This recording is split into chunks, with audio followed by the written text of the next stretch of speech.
Hi all, I am Shahida from Calicut. ഞാൻ ഇന്നൊരു കാര്യം പറയാൻ വേണ്ടിയിട്ടാണ് വന്നത്.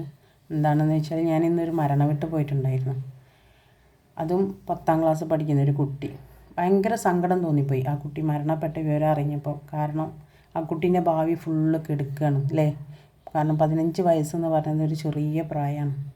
കാരണം എന്താണെന്ന് അന്വേഷിച്ചപ്പം മൊബൈൽ വാങ്ങി എന്നുള്ള പ്രശ്നമാണ്. അതിന് പാരൻ്റ് അടിച്ച്, അതാണ്.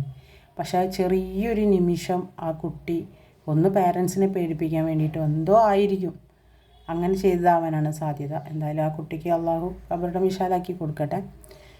അതിനോടൊപ്പം തന്നെ എനിക്ക് എല്ലാ മക്കളോടും പറയാനുള്ളതാണ്, നമ്മൾ കാണുന്ന ഈ മൊബൈലോ അല്ലെങ്കിൽ മൊബൈലിലുള്ള ഇൻസ്റ്റാഗ്രാമോ ഒന്നുമല്ല നമ്മുടെ ജീവിതം എന്ന് പറയുന്നത്.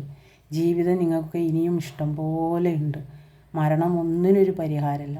നമുക്ക് 18 വയസ്സ് തികയുന്ന സമയത്ത് നമുക്ക് പല ഓപ്ഷനും തിരഞ്ഞെടുക്കാണ്ട്. നമ്മുടെ ജീവിതം ഇങ്ങനെ മാറി മറിയണം, നമ്മൾ വിദ്യാഭ്യാസം ഏതൊക്കെ എടുക്കണം, അങ്ങനെയുള്ള കാര്യങ്ങളെല്ലാം നമുക്ക് അറിയാനുള്ള ഓപ്ഷനുണ്ട്. അതിന് 18 വയസ്സ് ആവണം. അതുവരെയെങ്കിലും നിങ്ങളൊന്ന് കാത്തിരിക്കുക. നിങ്ങൾ ഫോണിൽ കാണുന്ന റീൽസോ അല്ലെങ്കിൽ മറ്റ് ഫേസ്ബുക്കിൽ കാണുന്നതോ അതൊന്നുമല്ല ജീവിതം എന്നുള്ളത് മനസ്സിലാക്കിയിട്ട് നിങ്ങളെ ഇത്രയും വലുതായി കാണാൻ ആഗ്രഹിക്കുന്ന പാരൻസ് ഉണ്ടാവും. കാരണം ഈ 10 ക്ലാസ് വരെ എന്ന് പറയുന്ന ഒരു കുട്ടി അത്ര വലുതാവണമെങ്കിൽ ആ മാതാപിതാക്കൾ എത്ര കഷ്ടപ്പെട്ടിട്ടായിരിക്കും അവർ ആ ലെവലിലേക്ക് എത്തിക്കുന്നത്. അപ്പോൾ അതൊന്ന് മക്കളായി നിങ്ങൾ ചിന്തിക്കുക.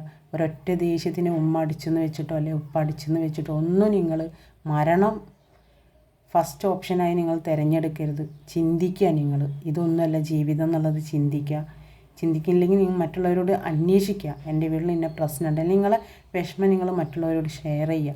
അതെങ്കിലും ചെയ്തിട്ട് നിങ്ങൾ മരണം ഒരിക്കലും സ്വന്തമായി മരണം ഏറ്റെടുക്കരുത്. മരണം എല്ലാവർക്കും വരും, പക്ഷേ എന്നാലും നമ്മളായിട്ട് തിരഞ്ഞെടുക്കരുത്.